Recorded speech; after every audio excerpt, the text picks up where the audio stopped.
Hello बच्चों, कैसे हो आप लोग। आज इस वीडियो में हम स्टार्ट करने जा रहे हैं FY बीकॉम का सेमेस्टर 1 का चैप्टर नंबर 8 डिसीजन थियरी का थर्ड पार्ट, यानी कि डिसीजन ट्री कैसे बनाया जाता है। ठीक है, डिसीजन मेकिंग जो प्रॉब्लम्स होते हैं उसके बारे में आज इस लेक्चर्स में सीखेंगे हम।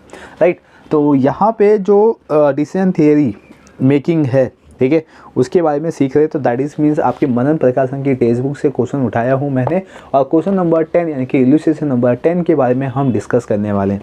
राइट, और इसके बेसिस पे आपको जितने भी टाइप के क्वेश्चन बनेंगे डिसीजन ट्री के अंदर, वो सब हम सीखेंगे। राइट, डिफरेंट टाइप के क्वेश्चन हम सीखेंगे जिसके बेसिस पे जो एक्सरसाइज में क्वेश्चन दिए गए हम उसको ईजीली कवर कर सके, सॉल्व कर सके। राइट ना, तो चलिए स्टार्ट करते हैं हम डिसीजन ट्री किस तरीके से बनाया जाता है। और ये आपके एग्जाम्स में आता है 5 मार्क्स के लिए, आप इजीली 5 मार्क्स को कवर कर सकते हो। याद रखिए कि ये रेगुलर बच्चे यानी कि जो कॉलेज में जाने वाले बच्चे हैं उनके लिए भी ये पोर्शंस है, और जो मुंबई यूनिवर्सिटी आइडल के थ्रू एग्ज़ाम देने वाले हैं उनके लिए भी ये सिलेबस बहुत ही ज़्यादा बेनिफिट होगा। राइट, क्योंकि दोनों का कॉन्सेप्ट सेम है। अगर आपने ज़्यादा से ज़्यादा सम्स को सॉल्व किया है, यानी कि ये मनन प्रकाशन की टेक्स्ट बुक में ही ये पॉसिबल है। अदरवाइज़ जो मुंबई यूनिवर्सिटी आइडल का जो टेक्स्ट बुक है उसके अंदर भी क्वेश्चन दिए गए, लेकिन उसमें बहुत ही लिमिटेड क्वेश्चन दिए गए जो कि मैंने देखा हुआ है। इसीलिए मैं आपको मनन प्रकाशन की टेक्स्ट बुक से ही बता रहा हूँ क्वेश्चन, तो आप इसमें से ही सम्स को सॉल्व कीजिए। मुंबई यूनिवर्सिटी के बुक को भी आप रिफ़र कर सकते हो, उसको भी सॉल्व कर सकते हो। चलिए आज का लेक्चर हम स्टार्ट करते हैं कि इसके अंदर हम सीखेंगे कि किस तरीके से डिसीजन मेकिंग प्रॉब्लम को सॉल्व किया जाए और किस तरीके से इसके डायग्राम भी बनाए जाते हैं। राइट, तो चलिए आ जाइए इल्यूस्ट्रेशन नंबर 10 पे। पेज नंबर 325 गिवन है। इसमें लिखा है consider the following decision making problem, और इसमें आपको पे ऑफ टेबल गिवन है। जैसे यहाँ पे देख सकते हो पे ऑफ टेबल मैंने बना लिया हुआ है। ठीक है, इसमें कोर्स ऑफ एक्शन है और स्टेट ऑफ नेचर है। तो कोर्स ऑफ एक्शन 2 है और स्टेट ऑफ नेचर 3 है। राइट, कोर्स ऑफ एक्शन के बेसिस पे पहले हम डायग्राम बनाएंगे। ठीक है, अभी मैं आपको सिर्फ डायग्राम बनाना बता रहा हूँ और इसके बेसिस पे हम EMB भी कैलकुलेट करेंगे। अभी हम क्या देख रहे हैं, सिर्फ डिसीजन ट्री देख रहे हैं। ठीक है, तो पहले आपको ऐसा एक बॉक्स बना लेना है, इसमें A लिखना है। A का मतलब क्या होगा, कोर्स ऑफ एक्शन का नोड, इसको हम क्या बोलते हैं, ये क्या है, नोड है। ठीक है, NODE, इसको हम बोलते हैं नोड। ये हो जाएगा कोर्स ऑफ एक्शन का नोड। A मतलब कोर्स ऑफ एक्शन। फिर इसमें से ऐसा 2 पार्ट निकलेगा, यहाँ पे लिखेंगे 1, यहाँ पे लिखेंगे 2। ठीक है, अभी कोर्स ऑफ एक्शन में जितना भी रहेगा उतना हम ये लाइन को ड्रॉ करेंगे। इसमें 2 ही है इसलिए हमने यहाँ पे 2 बना दिया हुआ है। अभी ये जो 1 2 है ना, इसको हम क्या बोलेंगे, ये भी नोड है एक तरह का। ये लेकिन ये कौन सा नोड है, स्टेट ऑफ नेचर का, स्टेट ऑफ नेचर। याद रखिए ये जो 1 2 है ना, ये क्या है, स्टेट ऑफ नेचर का नोड है। ठीक है, एंड देन नोड मतलब जहाँ पे गांठ होती है ना, उसको नोड बोलते हैं हम लोग इंग्लिश में। तो ये नोड हो गया। देन इसमें स्टेट ऑफ नेचर में कितना है, 1 2 3 है, 3 है ना, तो यहाँ से 1 फिर 2 फिर 3। ठीक है, सेम ऐसा यहाँ पे भी 1 2 एंड 3 एंड, ठीक है 3। तो यहाँ पे लिख लीजिए S1 S2 S3, यहाँ पे S1 S2 and S3। Right, इस तरीके से देखो डायग्राम बनेगा आपका। एंड देन अभी इसमें जो A1 दिया हुआ है, A1 में S1 में कितना 25,000 दिया हुआ है, इधर लिख लीजिए 25,000 और इसमें आएगा 35,000। ठीक है, और S3 में 40,000, फिर सेकंड में 50,000 एंड देन इसके बाद 20,000 एंड देन 10,000। ठीक है, इस तरीके से। देन इसकी पॉसिबिलिटीज़ भी गिवन है यहाँ पे 0.3 0.2 एंड इसका 0.5 है, 5 और इसका 0.2 है। ठीक है, 0.3 0.5 एंड 0.2, इस तरीके से आपको बना लेना है डायग्राम। अब इसके अंदर आपको EMV निकालना है,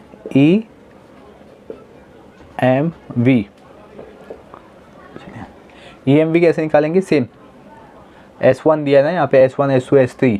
तो A1 के बेसिस पे कोर्स ऑफ एक्शन है, हम लोग किसके बेसिस बना रहे हैं, कोर्स ऑफ एक्शन के बेसिस पे बना रहे हैं। तो A1 इक्वल्स टू फर्स्ट कितना दिया, 25,000। ठीक है, यहाँ पे भी कर सकते हैं 25,000 इंटू ये कितना दिया 0.3, फिर प्लस 35,000 इंटू 0.5 फिर प्लस 40,000 इंटू 0.2, ठीक है। यहाँ पे ऐसा किया हमने लाइन से 25 ये 35 फिर 0.5 40,000 इंटू 0.2 कर दिया हमने। अभी इसका टोटल निकाल लेते, इसका मल्टीप्लाई करेंगे तो 25 3 75 और 2 0 फिर प्लस 35 5 105, ठीक है। नहीं यहाँ पे 165 आ जाएगा। 35 5 165, ठीक है। 165 और 2 0 प्लस यहाँ पे 2 4 8 और 3 0, मतलब 7,500 16,500 एंड 8,000। आप कैलसी यूज़ कर सकते हो, आपको कैलसी से आंसर आ जाएगा। देन इसको प्लस करेंगे तो 23 24 32 आ जाएगा इसका टोटल आंसर, ठीक है। ये A1 हो गया। अभी A2 निकालेंगे। A2 में भी सेम 50,000 है first one, 50,000 into 0.3 plus 20,000 into 0.5 plus 10,000 into 0.2, ठीक है। तो यहाँ पे आ जाएगा 15,000 प्लस फिर यहाँ पे आ जाएगा 10,000 प्लस फिर यहाँ पे आ जाएगा 2,000 प्लस, ठीक है। इसको प्लस कर देंगे सबको तो 25 27,000 आ गया यहाँ पे। तो EMV भी आपका कैलकुलेट हो गया। तो इसमें हमने क्या किया, एक तो डिसीजन ट्री बनाया, दूसरा EMV कैलकुलेट कर दिया हमने यहाँ पे। अब क्या करना है आपको, इसमें जो सबसे मैक्सिमम नंबर है वो आपको चूज़ कर लेना है, राइट। यहाँ पे ना 175 आएगा, ठीक है, और यहाँ पे 33,000 आएगा, ओके। देन अभी हम EMV में मैक्सिमम वैल्यू लिखते हैं, तो इसमें लिखेंगे EMV इज मैक्सिमम, ठीक है। मैक्सिमम कब होगा, EMV is maximum at 33,000, right, for course of action. इसका कोर्स ऑफ एक्शन क्या होगा, A1। देन इसके आगे स्टेटमेंट लिखना है, तो यहाँ पे लिखेंगे देयरफॉर द डिसीजन, ठीक है, the decision is to be choose या चूजन फॉर A1, ठीक है, हो गया। बस इतना ही करना है इसमें। तो ये 5 मार्क्स के लिए आपके एग्जाम्स में आएंगे। ये तो हो गया सिंपल सा सम। अब आते हैं नेक्स्ट क्वेश्चन नंबर 12 पे, जहाँ पे आपको EMV या पे ऑफ टेबल नहीं बना के दिया हुआ है, तो उसमें आपको क्या करना है, ठीक है, उसमें किस तरीके से आपको सॉल्व करना है। तो पहले तो इसमें वर्ड प्रॉब्लम दिया आएगा, तो वर्ड प्रॉब्लम से आपको पे ऑफ टेबल में कन्वर्ट करना है, पे ऑफ टेबल से फिर ट्री डायग्राम बनाना है एंड देन उसके बाद EMV कैलकुलेट करना है। तो ये जो स्टेप्स है उसको हम फॉलो करेंगे इलस्ट्रेशन नंबर 12 के अंदर। तो इलस्ट्रेशन नंबर 12 देख लीजिए, यहाँ पे लिखा हुआ है अ कंपनी वांट टू ना इंट्रोड्यूस अ न्यू पहले हम 11 देख लेते, ठीक है। इलस्ट्रेशन नंबर 11 में आपको दिया हुआ है, ठीक है, वर्ड प्रॉब्लम सेम वैसे आपको 12th में भी दिया हुआ है, राइट। तो पहले हम 11 को देख लेते हैं, फिर 12th देखते हैं। नेचर क्रीम, ठीक है, nature cream limited want to introduce a new brand of ice cream in the market. The following alternative are available to the companies. तो यहाँ पे 2 अल्टरनेटिव गिवन है आपको। फर्स्ट है ओपन 5 न्यू आउटलेट और दूसरा दिया हुआ है ओपन 10 न्यू आउटलेट। मतलब एक 5 दिया हुआ है, दूसरा 10 आउटलेट दिया हुआ है, इस तरीके से वो ओपन करेगी। तो 5 आउटलेट में क्या दिया हुआ है, in the case if demand is high a profit of rupees 80,000 per month is expected. If the demand is medium, profit can be expected 50,000 and for low demand it can be 30,000 only. मतलब 5 outlet open होगा तो उसके condition क्या क्या बन सकते थे। तो 3 बार इसमें दिया हुआ है, 3 कंडीशन दिया हुआ है, एक हाई प्रॉफिट दिया, एक मीडियम दिया, दूसरा लो दिया हुआ है, जिसमें 80,000 50,000 30,000 आपको प्रॉफिट दिया हुआ है। देन इसके बाद ओपन 10 न्यू आउटलेट में कंडीशन क्या दिया हुआ है कि जब प्रॉफिट हाई होगा तो 1,50,000 का होगा, अगर मीडियम हुआ तो 1,10,000 का होगा और लो हुआ तो 60,000 का होगा। तो पास एक्सपीरियंस हो the probability of this demand is 0.25, 0.45 and 0.3 respectively. Suggest the optimal decision for the company using the decision tree method. ठीक है, तो आपको 3 मेथड के बेसिस पे बताना है कि कंपनी कौन सा आउटलेट चूज़ करेगी, या 5 वाला या 10 वाला। तो सबसे फर्स्ट वन हम क्या करेंगे ना, इसका एक पे ऑफ टेबल बनाएंगे, पे ऑफ टेबल। तो पे ऑफ टेबल के बेस पे हम क्या करेंगे, यहाँ पे डिसीजन ट्री बनाएंगे ताकि कंपनी एक प्रॉपर डिसीजन ले सके। तो यहाँ पे हमने ये बना दिया कॉलम, यहाँ पे लिख लेते हैं हम state of nature, state of nature, और यहाँ पे कोर्स ऑफ एक्शन। ठीक है, तो 2 ही आउटलेट दिया हुआ है, तो कोर्स ऑफ एक्शन में 2 बार एक्शन हो सकता है, या तो 5 का और 10 का। ठीक है, और उसकी प्रोबेबिलिटी गिवन है यहाँ पे। Okay, and state of natures में 3 दिया हुआ है, मतलब high, medium and low profit, इस तरीके से दिया हुआ है आपको। देन अभी यहाँ पे आपको फर्स्ट में दिया हुआ 80,000 का इसमें प्रॉफिट होगा अगर हाई हुआ तो, और मीडियम हुआ तो 50, लो हुआ तो 30। ये फर्स्ट 5 आउटलेट का हो गया यहाँ पे।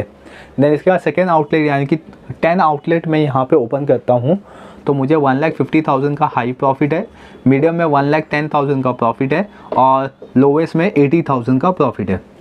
ठीक है, 80 है यहाँ पे, नहीं 60,000 का है।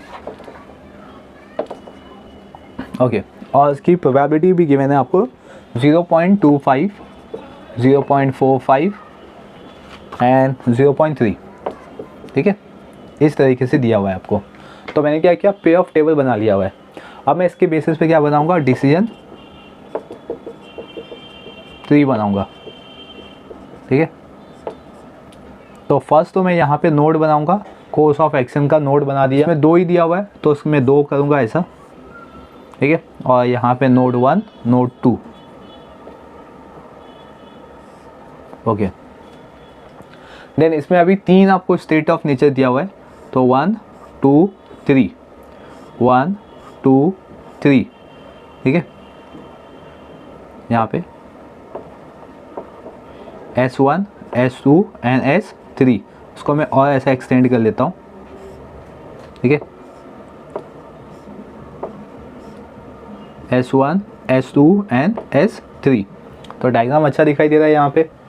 अब यहाँ पे लिख लेता हूँ A1, A2। ठीक है, और यहाँ पे लिख लेता हूँ इसकी पॉसिबिलिटीज़, 0.25 यहाँ पे, 0.45 यहाँ पे, 0.3 यहाँ पे, 0.25, 0.45 और 0.3।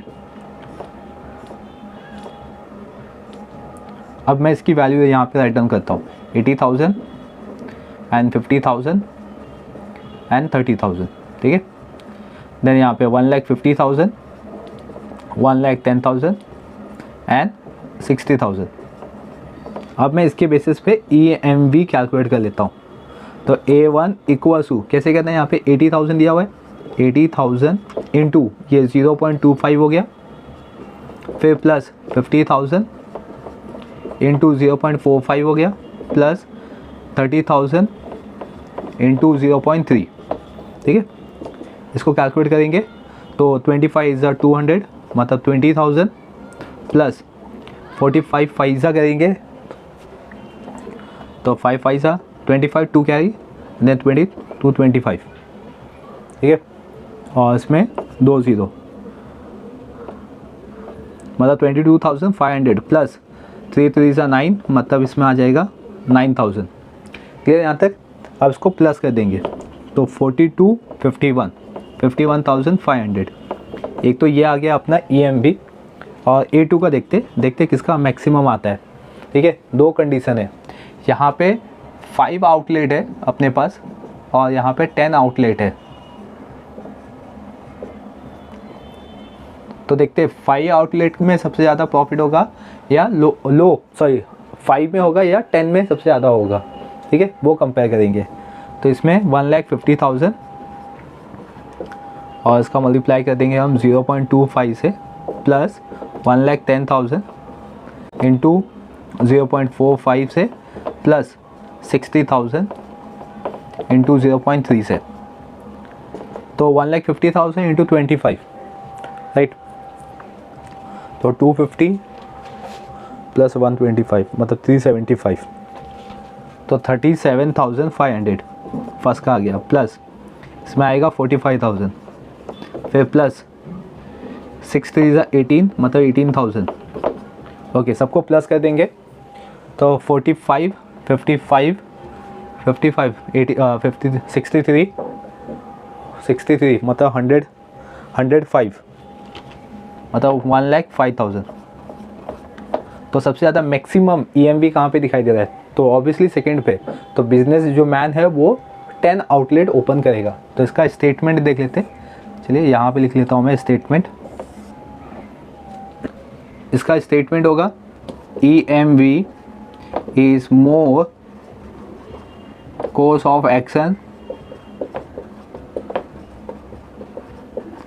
Course of action is A2, क्योंकि इसमें 1,05,000 आया है। ठीक है, the decision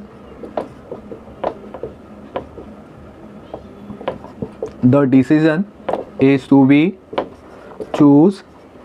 chosen for A2। That's it, बस इतना ही हो गया। तो ये हो गया आपका डिसीजन 3, किस तरीके से आपको सॉल्व किया जाता है। एक तो आपको पे ऑफ टेबल दिया था, दूसरे में आपको पे ऑफ टेबल नहीं, आपको वर्ड प्रॉब्लम दिया था, और इस वर्ड प्रॉब्लम के बेसिस पे आपको बताना था कि पे ऑफ टेबल किस तरीके से बनाना है आपको, और उस पर डिसीजन 3 कैसे बनाना है, और उस पर EMV कैसे कैलकुलेट करके उसका आपको आंसर देना है, और उसको सजेस्ट करना है बिजनेसमैन को कि वो कौन सा आउटलेट यहाँ पे चूज़ करेगा। तो आई होप कि ये जो पूरा कॉन्सेप्ट था ये आपको समझ में आ गया होगा कि इसको किस तरीके से सॉल्व करना है, जो कि आपके एग्जाम्स में 5 मार्क्स उसको कवर अप है। तो आप यहाँ पे 5 मार्क्स इजीली कवर कर सकते हो। तो इसीलिए आप इस पे ज़्यादा प्रैक्टिस कीजिए मैथ्स के अंदर, ताकि आप इजी से इजी तरीके से 5 मार्क्स आराम से निकाल सको।